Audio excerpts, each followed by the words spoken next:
with flamboyant makeup and pyrotechnic stage stunts.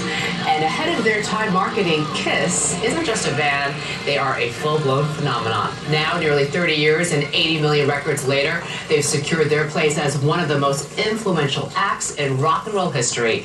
Two of the band's founding members have written a new book called Kiss, The Early Years. Gene Simmons and Paul Stanley, good morning. Good morning. And here's a copy of the book that I just had both of you sign for me. Thank you. I guess we have to go way back and say, how did the band form, but not Kiss, because it was originally called Wicked Lester. How did it all come about for the two of you? That's right. Are we starting? We should start. You know, it's so early in the morning, our faces don't start working until 1 o'clock in the afternoon. But there's nobody I'd rather wake up with than you. Oh, thank you, Paul. So how did you guys first meet, form a band? We actually met at a friend of mine's house, a guitar player I grew up with, and when I first walked in, Paul didn't like me at all. How old were you guys? I was 3, Paul's about 56. No, I'm the older one. Pardon? You were teenagers, about 15 or so? No, we were a little bit older. I was about 23 and Paul was about 16. He was my sponsor dad. Why did you like Gene? What was it about him you like? Well, actually, one thing that we had in common was a delusional sense of who we were and what we were capable of.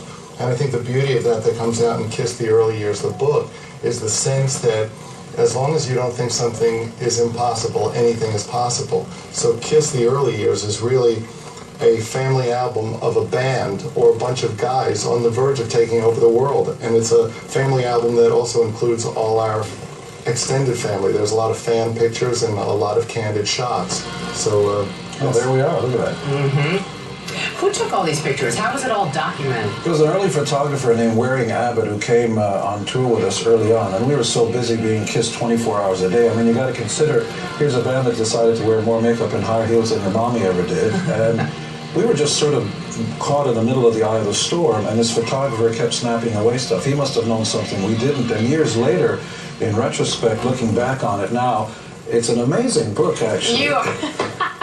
You're the perfect salesperson, by the way.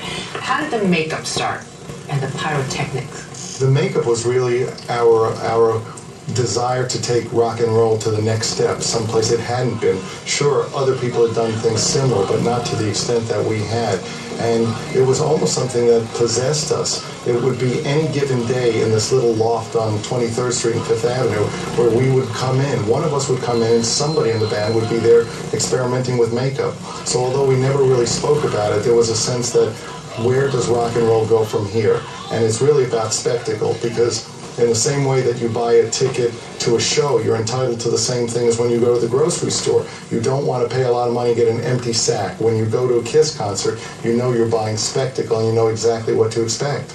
We also got sick and tired of seeing bands that we grew up with really disappoint us on stage. You know, we would have these preconceived notions of our favorite band, go to see them on stage, and they'd be looking at their shoes. Here's my next song off our new record. And we always thought, wait a minute, we're paying more for concert tickets than we are for CDs, in those days, cassettes and records. We wanted to be the band we never saw on stage, a band that would give you bang for the buck. High fidelity, okay, that's for audio, but it's audio visual. We wanted to give you something to look at as well as listen to. Do you have a funny story about what happened in Cadillac, Michigan? Cadillac, Michigan was a surreal event in the sense that there was a high school football team that seemed to know nothing except how to lose. And when they started playing Kiss music to rev up before the games, lo and behold, they won the regional championship. So we were invited to town to celebrate with them. They declared it Kiss Day. They had a huge parade, and everyone in town, including the mayor and his constituency, were all dressed in Kiss makeup. And we are the virus that doesn't go away. Some people can feel like us but can't look like us. This was a case where it was Kiss Town. It was all our little children running around. In the final seconds, going on tour, when's the next time people can see you live?